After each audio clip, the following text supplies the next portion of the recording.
Why does one stay in a violent relationship? Taking off from Shraddha and Aftab, I asked myself this question. But not all relationships are only violent. There are relationships which are stagnant. There are relationships which hold no joy. There is not necessary emotional, physical, or sexual abuse in some relationships. Yet, they meander, go nowhere, and a person derives absolutely nothing, of no consequence, of no value from it. And yet, we stay.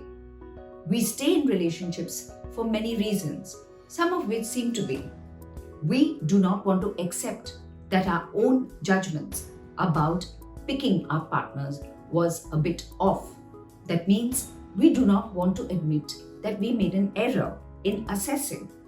If you remember in my last episode, I spoke about limerence, where sometimes we've only narrowed down myopically on one or two facets of a person and believe that that entire person then is a wonderful, worthy one.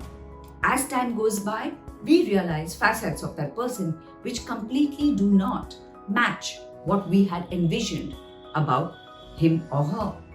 So poor judgment and lack of ability to accept one's inability to correctly assess allows many of us to continue in unfulfilling, detrimental relationships. 2. The worry of never finding love again.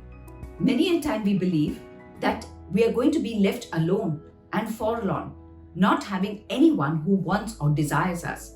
So the philosophy is better stay with someone than with no one, not realizing that that someone can cause utter misery and disgust in our day-to-day life. So the fear of being alone and the belief that there is no one available for us. But come to the third. Why is it that all of us are so afraid of being alone? I always say, you were born alone and you will die alone. Why is it so petrifying for us to live between birth and death, alone, and make a life which is satisfying, fulfilling, and of course, happy for ourselves? So, the third and the most important one is the belief that aloneness equals misery. Now, if you and I continue to subscribe to that outlook, we will bear any aspect of a relationship, however unfortunately dissatisfying and detrimental it may be for us. Ask yourselves, are you scared to accept error of judgment?